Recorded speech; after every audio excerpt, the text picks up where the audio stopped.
Problemi i Kosovës ishte një problem i madh shqiptar mas luftës së dytë botërore, a kupton? Dhe pjesa më e madhe e opinionit publik edhe e shqiptarëve edhe të thjesht ishte u bë gjithë kjo luftë, ajo u morën kohë lufte dhe duhet të jepej. Aq më tepër që kishin ndodhur ngjarje si konferenca Bojanit e tjetër, në të cilët ishte vendosur me unanimitet nga dy anë që sapo të mbaronte lufta, do të funksiononte ligji i vetëvendosjes.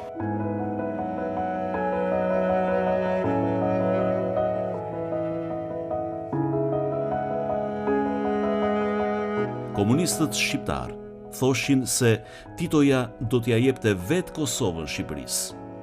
Por padroni i ri i Shqipërisë e shet kombin dhe nuk paguan për të. Autonomia është e mjaftueshme për 1 milion shqiptar. Sot Jugoslavia kërkon më shumë tokë që i përket të tjerëve dhe nuk është në disponim për të dhënë asgjë. Kufini u vendos sepse regjimi i komunist i Tiranës nuk i kishte forcat me përballu në marrëdhënie e sipër Jugosllavinë. Dhe e vetmja mënyrë ishte të klonizohej Shqipëria, të izolohej Shqipëria, të ndërpriteshin deri afër zeros çdo marrëdhënie dhe të marrshin vetëm marrëdhënie diplomatike. Pra, me një fjalë, regjimi i Enver Hoxhës po i kalonte Beogradit mesazhin që unë nuk të përzihem në punët e tuja, a kupton, edhe ti mos o përzi në punët e mia.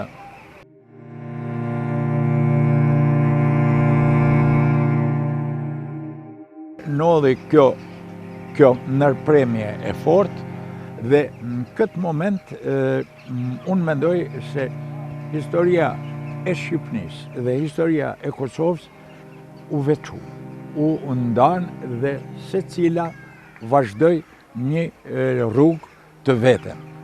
Shkrimtaria, kultura, teatri, piktura, gjitha artet, sidomos për cilët jemi edhe të interesuar, pëson një ndamje dhe me siguri kjo ndamje është edhe shkaku kryesor i largimit, i një lloj divergjence që krijon. Tiranë, pranvere 1955-s. Një grup liceistësh arrestohen pse kishin guxuar të mbronin hapur Kosovën si pjesë e pandar e Shqipërisë etnike.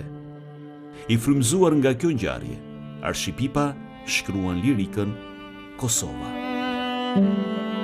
Vllezën shqiptar, Kosova sa shte jona.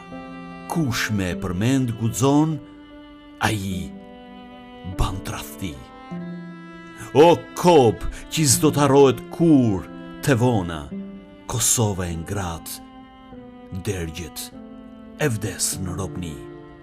Të flitet sot për një periudhë gati gjysmë shekullore, të një shkputje të plotë që të gjitha lidhjeve edhe kulturore, edhe njerëzore, në mes të dy vendeve, dhe në mes të njëjtëve njerëz, sot nga pak duket jo normale, duket edhe e pabesueshme. Por ata që kanë përjetuar atë periudhë, për ata është periudhë jashtëzakonisht e rëndë dhe e vështirë. Por shqiptarëve u ka ndodhur kjo.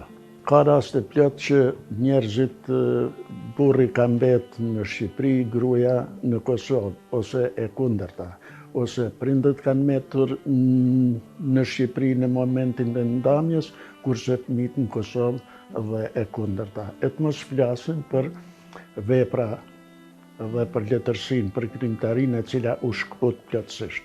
U ndërpre çdo gjë, u bu, si të themi, bi e kuqe midis dy shteteve, po ajo vi ishte e dëmshme dhe tepër e rrezikshme, e keqe, sidomos për shqiptarët, sepse u shkputën marrëdhëniet midis shqiptarëve. Ndodhi shkputja jo vetëm kufitare, për ndodhi një shkputje edhe midis krijimtarisë. Ajo që ishte krijuar deri në atë kohë në Shqipëri nuk kishte mundësi të merret, lexohet, shikohet, studiohet edhe në Kosovë. Vetëm ajo periudha në kohën e fashizmit edhe disa vjet mbas luftës së dytë botërore deri në vitin 1948 kur u ndërpren marrëdhëniet plotësisht midis Shqipërisë dhe Jugosllavisë, ka qenë periudha kur një numër i njerëzve të Kosovës janë shkolluar në Shqipëri dhe kanë pasur mundësinë të jenë kontakte edhe me krijimtarinë atje, e në radhë parë me krijimtarinë e rilindjes kombëtare në Shqipëri. Në Kosovë, pra u hapen shkollat e para, filloi punën në gazeta e përjapshme Rilindja, e cila krijoi rubrika edhe për krijimtarinë që nisi të zhvillohej në Kosovë. Në vitin 49 u themelua revista letrare Jeta e Re, e cila luajti rol tepër të rëndësishëm në zhvillimin e krijimtarisë.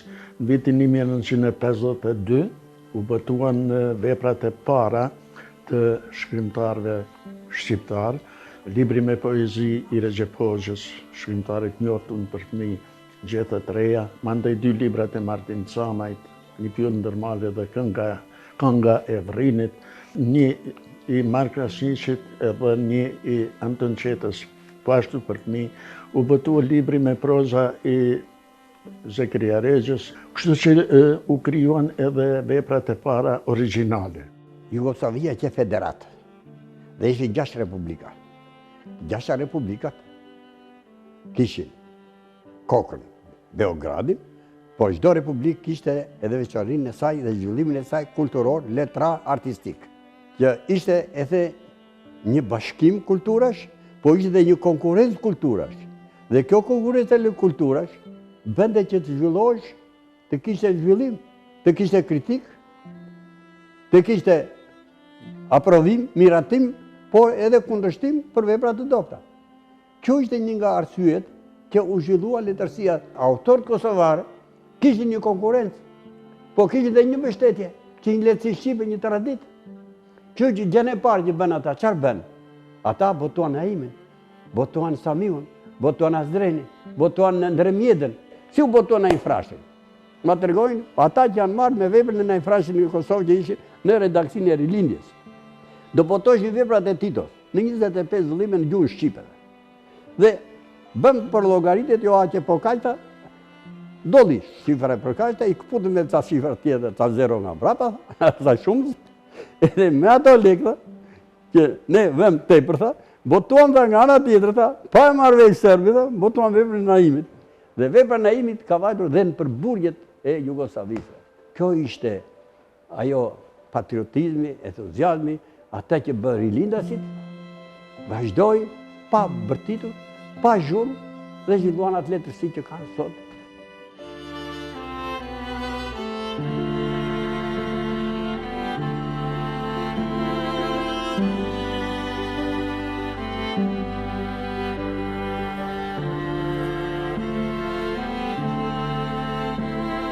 Jemi në një paradoks, në fakt literatura që botohej në Shqipëri shkonte në Kosovë. Ajo çfarë botohej atje nuk hyn tek tej. Ishin mure ideologjik, ishte do thosha ai koncepti që jemi në letërsi jashtë kufive, jashtë trojeve, një term absurd që hajde ta shpjegosh. Çuditërisht ka pat dhe një situatë që një kuptim i shkërmoqi këto rrethana, këto mure. Dhe ndodhi një gjë që duke kërkuar të shpëtonin nga, do të thosha, skllavëria slave, shumë poetë, shumë shkrimtarë, arritën që të sjellin me vete jo pak prurje, gjuhësore, letrare, dhe ata tjenë një farë mënyre filli që dëshmonte shenjën përbashkuese pavarësisht ndarjes. Unë kam parasysh tu atë çfarë ka ndodhur me Selman Rizën. Ai në një kuptim do të thosha është vetëdia gjuhësore, vetëdia e shkencëtarit që tregon se ajo çfarë ndodhte atje ishte në vetëdien për ta njësuar, për ta do të thosha unifiku këtë lloj ekzistence të gjuhës, të letërsisë, të kombit shqiptar. Një moment tjetër, i një personaliteti do thosha të kulturës, të letërsisë, i njeriu që vetëm pusqeshte si Sadri Ahmeti, i cili ka dy dimensione që njihen pak, njihen jo në thellësinë e vet, është mjeshtri i pikturës lirike, i peizazhit, i portretit, i lindur për ngjyrën, por në fakt ai është mjeshtri i lirikës shqipe, i lindur edhe për tingullin e fjalës. Dhe në logjikën time janë 7-8 libra lirik të jashtëzakonshëm që janë prekur nga një pjesë e lexuesve, por nuk janë hipoteku të ajo që quhet vlera e lirikës shqipe.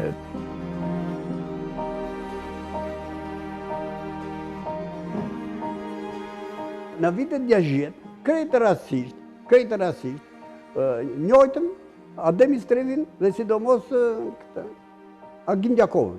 Dhe na duheshin, duke ditur ajo represion, ajo shtypje, ajo egërsi që ekzistonte e serbëve ndaj kosovarëve, dhe këta ne na duheshin si idhuj, jo thjesht si poet një, poet intelektual, po si djema të rinj që kishin marrë vdekja në sy dhe kishin ardhur këtej. Dhe jo vetëm që i adhuronim nga larg, se s'kishim as takim, as të njohur, po vetëm që i shikonin që ishin djema kosovar, kishin bërë këtë heroizëm, kishim adhurim. Pastaj kur njohëm veprën e tyre, sa herë që lexonim, shikonim në tyre na grishte, na impononte që ta lexonim me dëshirë. Ademi Strefi ka një libër që të drejtën ai është emblematik, Lëshomahisen e diellit, bart pikërisht atë situat nga vinte. Shumë nga poezitë e tij, nga prozat e tij janë të tilla që nuk japin, do të thosha, dyzim, po japin dy anë të së njëjtës medalje. Japin atë aspekt të bartur nga mungesa e lirisë atje dhe shpresën se këtu do gjendet liri, por në fakt këtu ranë në një slavëri tjetër ideologjike, por të lidhur ngushësisht me lirinë. Dhe tek poezia gjeta atë dëshirë të madhe që të mund të bëj edhe unë diçka, që të mund të prash edhe unë diçka për Kosovën, për vendlindjen time. Agim Gjakova, do të thosha, me krimtarinë e tij të gjerë, si romancier, si tregimtar, si poet, si dramaturg, si autor skenarësh filmash, solli dhe shkriu, do të thosha, në të dimensionin e letërsisë shqipe të Shqipërisë, pikërisht këtë ngjyrë, këtë situatë. Në vitet 60, Gjakova numërohej i pesti në të radhën, që numëroheshin Hera Golli, Këdëreja, Rapi, Gjakova, etj. Mirë, po e ndiqte hija e ardhjes, hija e dyshimit, hija e asaj situate, do thosha, që do të thonë gjithmonë kishte një mëdyshje. Sulejman Krasniqi, romanet e tij të qëndresës, romanet e tij që kanë bënë pikërisht me atë dimension të heroikës së shqiptarëve, janë gjurmë e pikës që bart Kosova. Janë, do të thosha, edhe një shenjë që pa Kosovë nuk e di që do të ndohte me Shqipërinë, sepse çuditërisht lidhja Prizrenit atje u ndërtu. Çuditërisht rezistenca e Kosovës gjithmonë ka qenë që do duhet me dalë zot shtetit amë.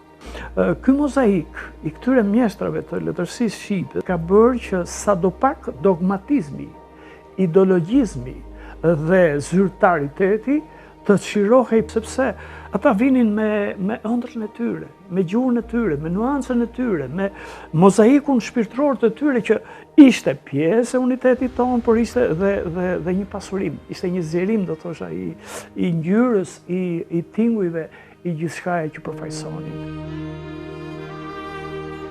23 tetor 1957, kufiri Shqipëri Mali Zi. Poeti i ri, Sadri Ahmeti, me 3 vëllezërit e tij, aratisen dhe vinë në Shqipëri. Dëshira e madhe e çdo individi që jetonte jashtë kufive, ishte një ëndër e madhe për të qenë në atë unë më. Unë vi nga një familje e tillë. Doja im ka kaluar domosdoshmë i vogël, sepse në familjen time ishin 2 motra, pra nga mamaja dhe 2 vëllezër, të 3 të parët ishin në Shqipëri, ai kishte mbetur në Dibër të Madhe, dhe ai mendoi të vinte në këtë atdheun ton të dashur, që vërtet është i dashur, dhe kaloi kufirin dhe erdhi në Shqipëri. Dhe vuajti, si thuash, jetën e tij në një lloj persekutimi të vazhdueshëm. Dhe asnjëherë nuk e ndjeu veten, si thuash, të lirë, ashtu siç e ndjen 2 motra dhe vllai i tij. Kështu që unë e kuptoj shumë mirë familjen e Sadri Ahmetit të ardhur nga Vuthaj, i Malit të Zi, ardhur në Shqipëri. Sadri Ahmeti lindi në 23 mars të vitit 1939 në Vuthaj të Malit të Zi. Mësimet e para i bëri në Guci dhe në Pej, dhe në moshë fare të re, ai shfaq talentin për pikturë, të cilën asnjëherë nuk e shkëputi, pavarësisht se ishte shumë i talentuar dhe në letërsinë e tij. Poezitë e para ai botoi në shtypin periodik të Kosovës. Gjatë viteve të shkollës së mesme, kur isha në gjimnazin e Përzier të Pejës, aty në rrethin letrar të shkollës ku bëja pjesë edhe unë, vinte shpesh për të na kontrolluar Dushan Mugosha. Ai kontrollonte poezitë tona, duke parë se mos aty ne bënim thirrje për lirinë e Kosovës dhe çfaqnim ndjenjat irredentiste. Ne kishim ëndër ta shikonim atdheun ton, ose vendinam.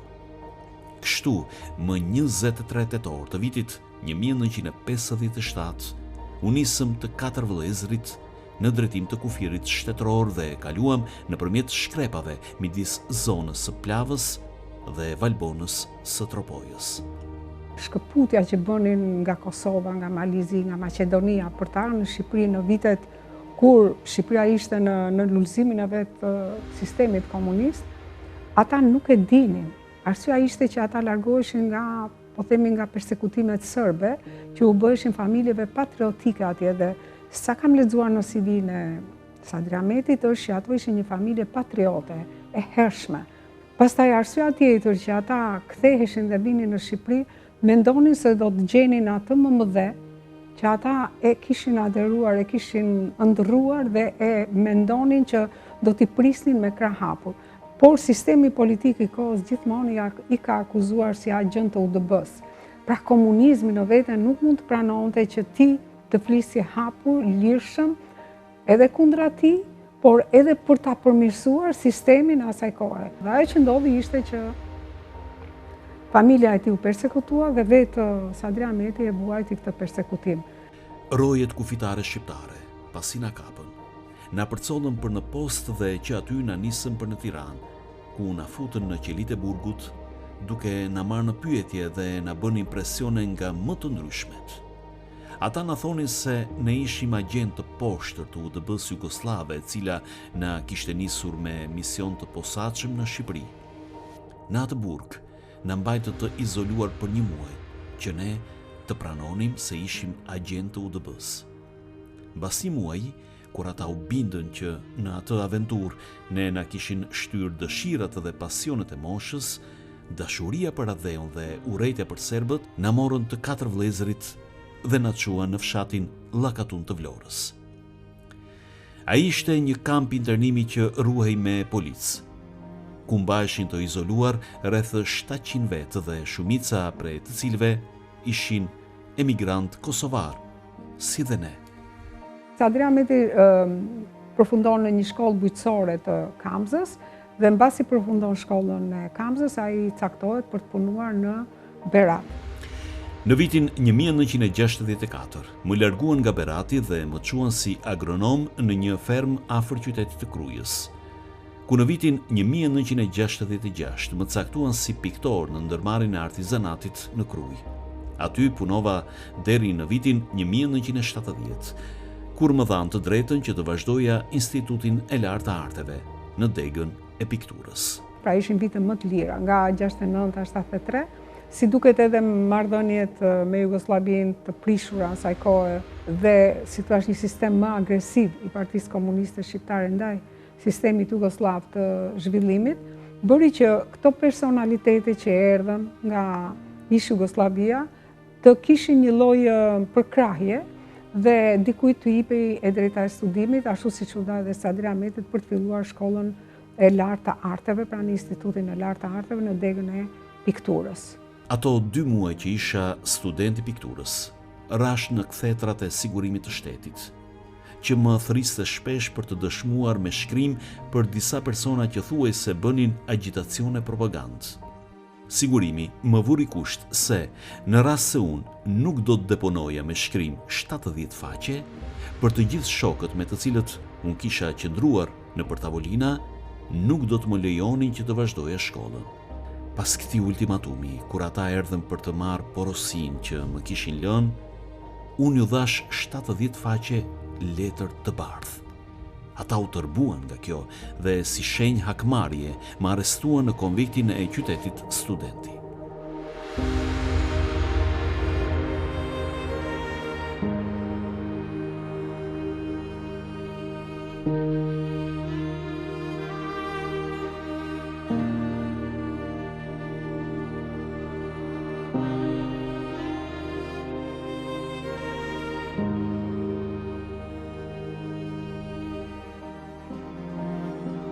Shqipëri, bukuroshe djelishtash, e përmbytura shekullore me shira errësirash, 2 gishartë e grisur, me gishta të zbec, me iti, kancelarish, pastaj e përflamur gangrenash nga utopie kuqe, me vetushqyerje kafshimesh, me shpërbërje të dhuntive, vetish e bukurish.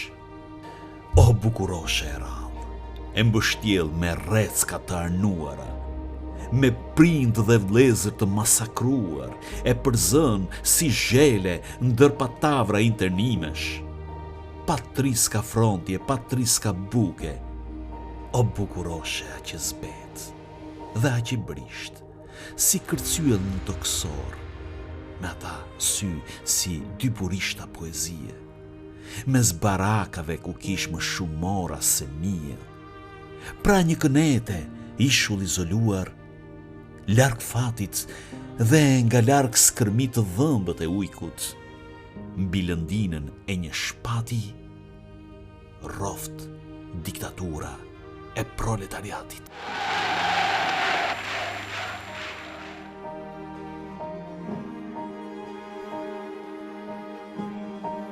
Në Kosovë, mas vitit 1966, u krijuan disa kushte, pak më liberale, pak më të lehta, edhe për zhvillim të veprimtarive të ndryshme të kulturës, e sidomos për zhvillimin e mëtejshëm të letërsisë, e cila tashmë kishte vu dhe bazat të mira, kishte botuar romanet e para, kishte botuar përmbledhjet e para me poezi, dhe kishte disa autorë të cilët ishin bërë emrat të njohur të krijimtarisë, pavarësisht se ishte shkputje e plot nga krijimtaria që zhvillohej në Shqipëri. Në vitin 1965, unë votova romanin e parë, Timin, Malsoria, dhe u prit mirë këtu. Nuk ishim ndonjë informim ose ndonjë paralajmërim se mund të lexohej ose mund të depërtonte edhe në Shqipëri, por megjithatë kishin filluar disa lëvizje, sidomos të ardhjeve dhe shkuarjeve të grupeve të ndryshme të artistëve, të këngëtarëve, edhe të shkrimtarëve, edhe në Shqipëri, edhe në Kosovë, mbas përmirësimit të marrëdhënieve midis Jugosllavisë dhe Shqipërisë. Prandaj në vitin 1970 u botua në Shqipëri romani Malsoria dhe një përmbledhje e poezive me titull Për ty, pra këto 2 ishin librat e parë të botuar nga autorët të Kosovës në Shqipëri. Dhe në vitin 1970, me ftesën e lidhjes së shkrimtarëve, bashkë me një grup tjerë shkrimtarësh, ishim në Shqipëri në promovimin e librit dhe në një, si të thënë, vizit në përtër vendin. Vizita në Shqipëri, sidomos ka qenë diçka e pa imagjinueshme, sepse e kaluam kufirin i cili ishte i pakalueshëm deri atëherë, dhe jo vetëm i pakalueshëm, por edhe i pa mundësi të mendohet dhe të imagjinohet se ndonjëherë do ta viziton dikush prej nesh Shqipërinë, për të cilën vetëm me përmendjen e emrit ose me fjalë të mira për te, kanë mundur njerëzit të shkojnë në përgjigje.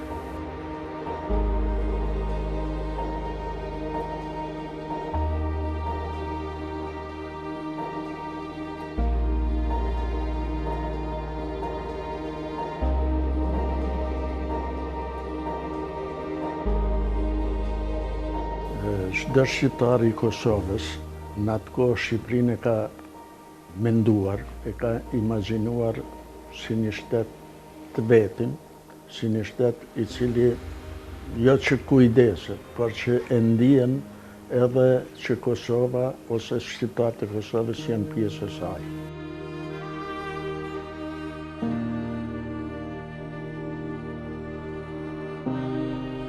Edhe njerëzit që vinin në Shqipëri, të asaj koha, po edhe unë, nuk kemi menduar as për sistemin, as për regjimin, as për udhëheqësit e vendit, por kemi menduar për një shtet i cili është edhe shteti ynë, pavarësisht se ne jetojmë jashtë tij. Ne si delegacion që ishim, nuk kemi pasur mundësi të shohim jetën e Shqipërisë, kemi pa njerëzit e lidhjes shkrimtarëve, kemi pa artistët, kam takuar njerëz të ndryshëm, kam takuar edhe kosovarë që kishin shkuar atje, sepse në atë kohë në Shqipëri megjithatë ishte një farë liberalizimi dhe njerëzit pritshin të takoheshin me ne. Mas asaj kohë, mas dikush 73 apo 4, kur kam marrë në Shqipëri, nuk jam takuar me kërken, përveç atyre që më ka shoqëruar, sepse s'kishte mundësi të takoheshe me kërken. Ndodhte që edhe njerëzit që i kishe njohur ose i kishe takuar një herë, ta kthenin rrugë, nëse i fshin rrugë, ta kthenin rrugën e dilshin në anën tjetër të rrugës për të mos u takuar. Prandaj janë periudha shumë të ndryshme, përjetimet janë shumë të ndryshme në për periudha, ashtu si është krijuar gjendja politike në Shqipëri, mbahen mend ato plenumet, diskutimet, akuzat e tjera.